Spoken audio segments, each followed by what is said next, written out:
What's up, guys? It's your bro, Richie Rich here. Today in this video, I'm back with another Need for Speed car explanation video for y'all. And today, I'm still sticking with the cars from excuse me, still sticking with the cars from Rivals 2013.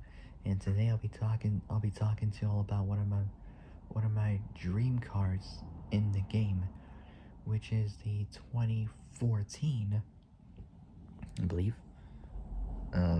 Yeah, 2014 Chevy Corvette Stingray C7. This is like one of my most favorite versions of the Corvette. Specifically, it was my dream Corvette.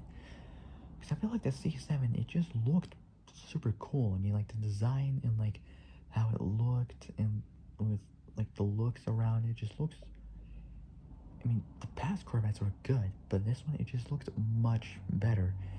And also, it was the final front-motored Corvette. It was the final front-engine Corvette until the C8 came around six or so years later with its mid-engine LT1 configuration. And yeah, still the same motor layout. I mean, 6.2 liters, and it was a V8. That was a bit different because the C7 was front motor, whereas the C7 was front motor. The C8 was mid-engine in the back. And by the way, the C8 was like the first supercar that Chevy made.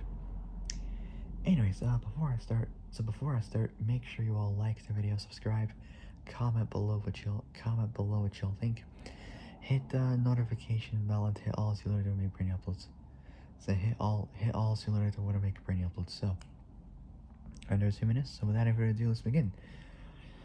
So the 2014 Chevy Corvette Stingray 2014 Chevy Corvette Stingray C7 from Need for Speed Rivals 2013.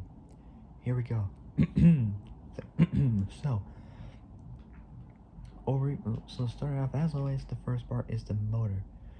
So the 6.2 liter naturally aspirated, so no superchargers or turbos, nothing like that.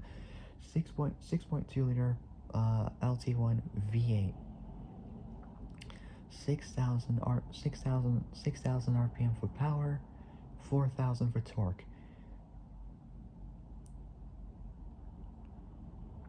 So it made 460 horsepower, 460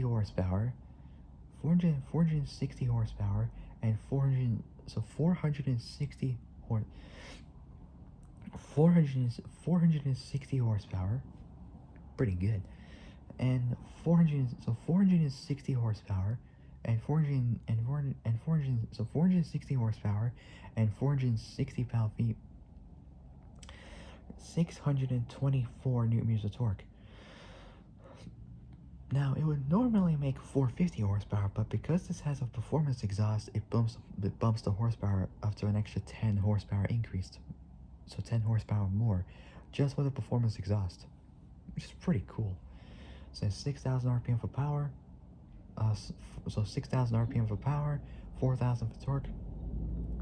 So it made 460 horsepower, and 460 pound, and 460 horsepower, and 460 pound-feet, 624 newton meters of torque. 460 horsepower is pretty good. Next, 460 horsepower and 460 horsepower and 460 pound-feet, 624, well, 630 or so if you kind of run out, well, 625 almost, newton meters of torque. So this next up is performance. So 0 to 60 in 3.8 seconds, pretty good.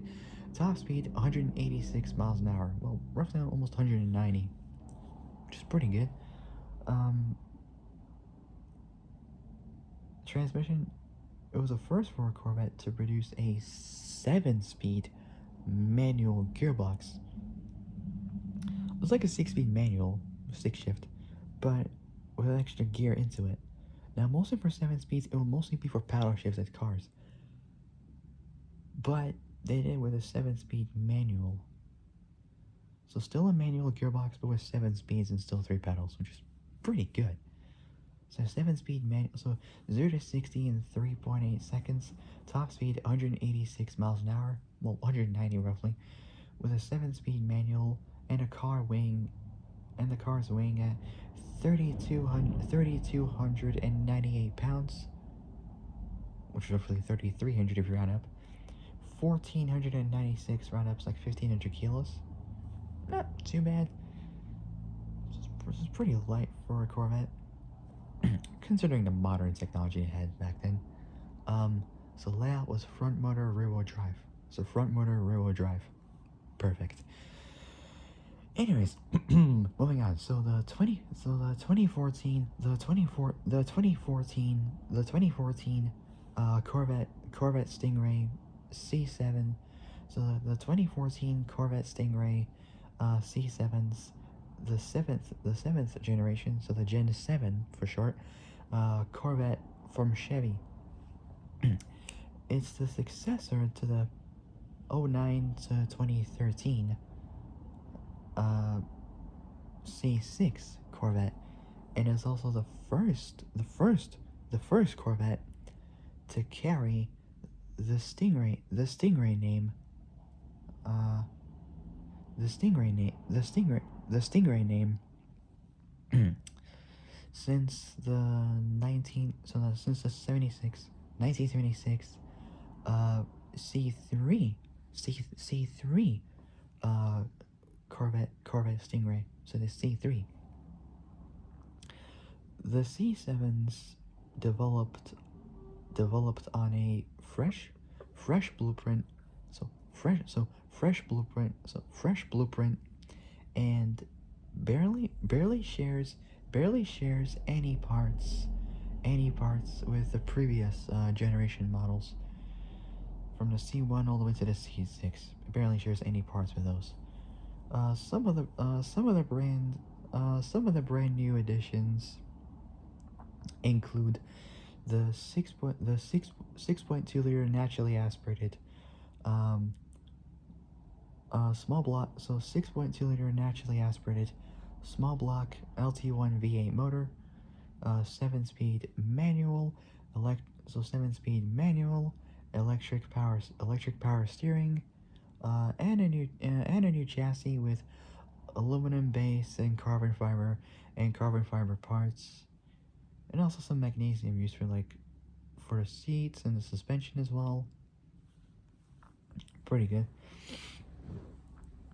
And also a little bit about that, it can also shut down 50% of its cylinders,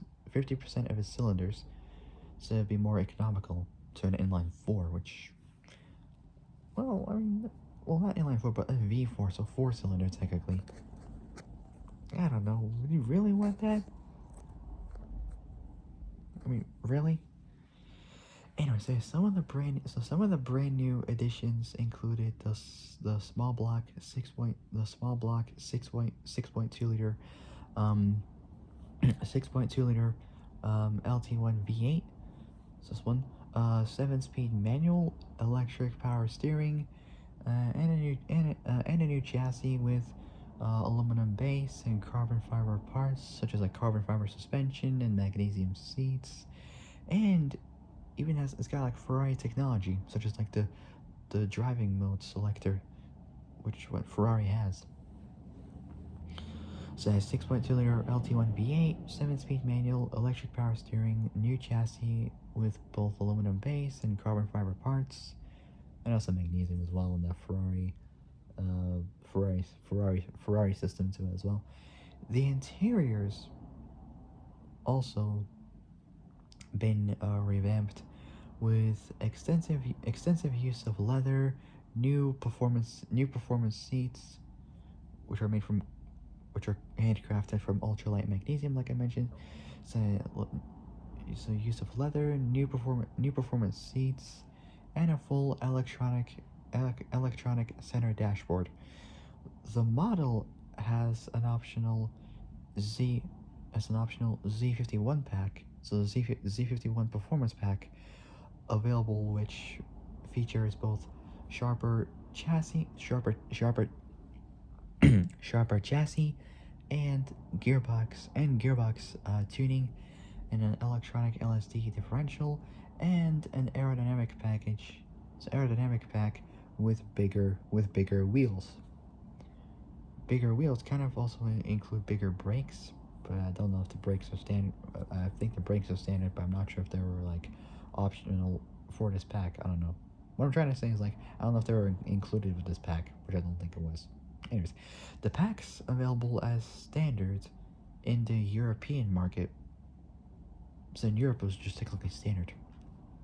It's standard in the Euro market.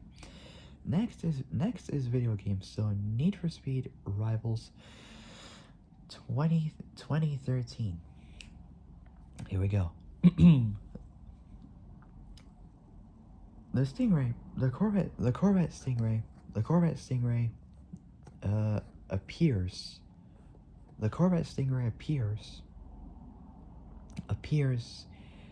in Need for Speed Rivals 2013. So a Stingray appears in Rivals 2013 as a racer,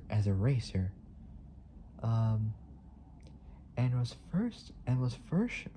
first shown in the Gamescom 2013 trailer. So you only got it for the racer side. They don't do it for the cops, unfortunately, but oh well. I mean, a C6 would have been great for the RCPD, but I don't know. It would have been great, but it's a shame they didn't, because it would have been like a rival between the two generations, C6 versus C7. It would have been kind of cool, you know? But unfortunately, it wasn't possible. But oh well. Alright, so we got the racer side. So it's unlocked for the racer faction only. Upon the player completing any of the speed lists offered at rank 5. Once unlocked, it could be purchased for a reasonable $50,000. Not bad. That's like sports car money. 50 grand. It's not too bad. I mean, $50,000. Well, 50,000 speed points for a Corvette. It's not too bad. That's pretty cheap.